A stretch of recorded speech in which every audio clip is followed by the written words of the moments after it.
Hey everybody, welcome back to the ECG of the day. My name is Reed. Before we get started, you can download the PDF of today's ECG down in the description so you can follow along and make your own notes if you would like.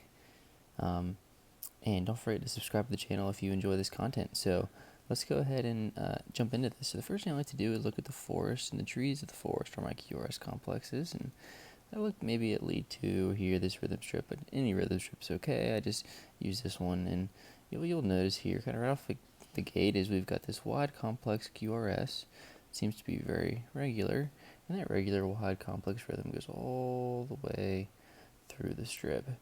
You probably are already noticing that this rhythm does have what looks to be these little spiky kind of artifact almost in front of these QRS complexes. And so those, if you look, are pacing spikes. And a pacing spike tells us that maybe this person has a pacemaker. So we're going to try to figure out what is going on with this pacemaker, if it's just working normally or if it's not, and what type it is and what mode it's in. And so we've got these pacing spikes, and notice the pacing spikes are in front of the QRS, and so we can know that this is at least the pacing is occurring in the ventricles. Right, we've got a pacing spike in front of a QRS, so that means that we get a little shock that produces a spike, and then we have this wide complex QRS. And then when we look in front of the P waves, I don't see a pacing spike in front of the P wave. You can scan through all these P waves. Right here's our P wave. Nice P wave, and I don't see any pacing spikes. I'll go through some of the other leads just to make sure that I don't see any pacing spikes before my P waves. So all I see is pacing spikes before the ventricles. So let's evaluate here kind of what we think is going on. So let's start with our atrial activity. What's our P wave doing?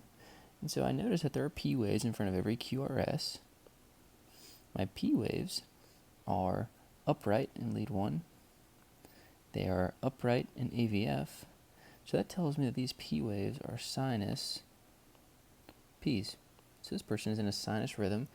The rate of this sinus rhythm, if I pick a QRS that lands on a solid line, maybe this one right here, my rate is 300, 150, 100, right around 75 beats per minute. 75 beats per minute.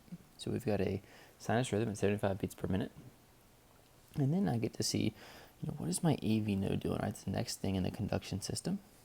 My AV node is my PR interval. And so if you look at my PR interval, it's the time from the beginning of the P wave to the beginning of the QRS.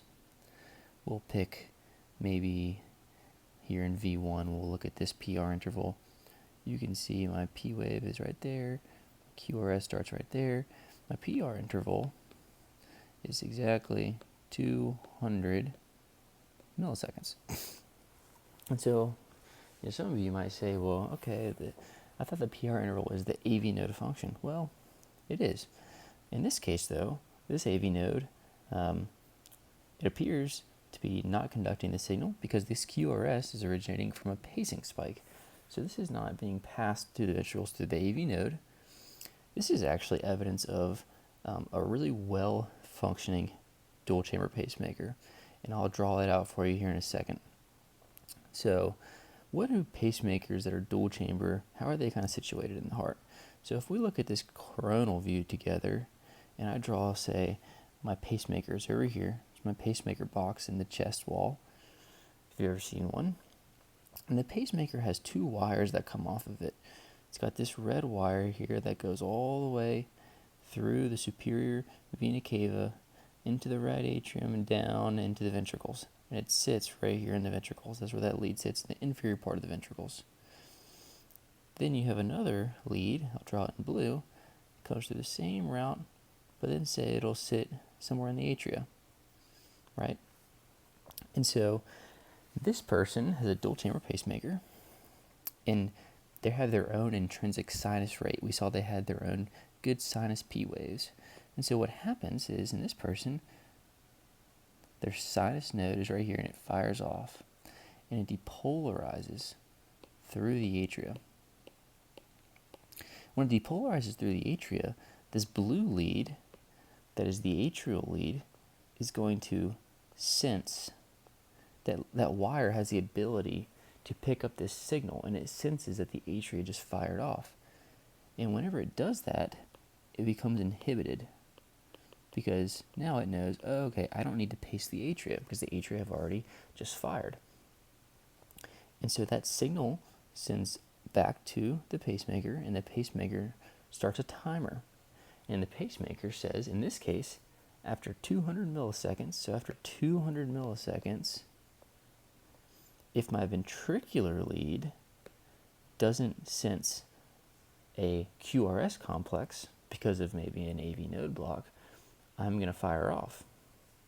So it sounds like this patient, since they've got a pacemaker that's pacing the ventricles, likely has some type of AV block.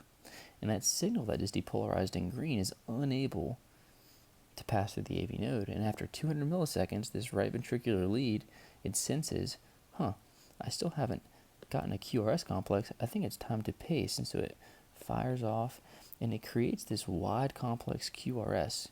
It's not taking the His-Purkinje system. It's not taking the highway system that we know of. It takes a little bit of a long time. And notice the direction of the QRS axis here. It's having to go from the inferior part of the heart towards the superior part of the heart. And so when you have this ventricular paced rhythm, you'll notice that the inferior leads, 2, 3, and AVF, are going to be negative when it comes to their QRS complexes. They're all going to be negative, right? And there's going to be a nice pacing spike in front of them. You know, pacing spike, negative QRS. And so this type of rhythm is called atrial sensed ventricular paced. That tells me that the mode we're in is sensing atrial beats and pacing ventricular beats. If this person's sinus node decides to stop working, then the atria will pace. So then it will be an atrial paced ventricular paced. So that's what's going on in this patient. And so even though they're only getting paced in their ventricles, we know, because each P wave is coupled very tightly to a QRS complex, every P wave is nicely coupled with this perfect PR interval, that this person has probably chronic AV node block and has a dual chamber pacemaker in order to synchronize the atria and the ventricles. And so this is, like we said, atrial sensed ventricular paced rhythm from a dual chamber pacemaker. And if you look at these inferior leads, like we said, notice that the inferior leads, leads 2, leads 3, and leads AVF, look at the QRS is all negative, negative, negative, right? Because we said that the depolarization is going from bottom to top of the ventricles, away from leads 2, 3, and AVF. So that makes sense, right? That's where we expect the wire to be. You can even, if you like, get a chest x-ray and take a look at it. And so we're not done yet. We can still look at our QT interval. We can see our QT interval. You know, if we draw the end of the T wave, it doesn't fall at the midway point between our two QRS complexes, so I'm happy with my QT interval. And when you look for pathological Q waves, you really can't do that because it's being paced, and so you're going to get plenty of Q waves in a paced rhythm, but you can look for ST and T wave changes throughout the rhythm. It's with a criteria called Sgarbossa criteria, and this is Sgarbossa criteria.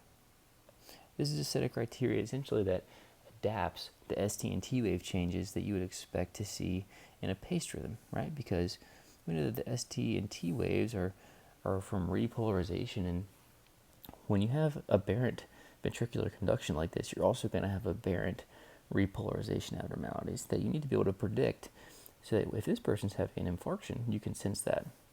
So take a look at that criteria, and but this person doesn't meet any of them, fortunately. So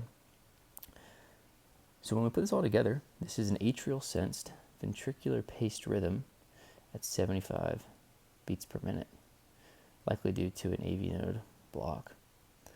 And so takeaways, from this, remember that dual chamber pacemakers, or DDD, you might see them abbreviated. That means that they can, this first D means that they can sense or pace in the atria,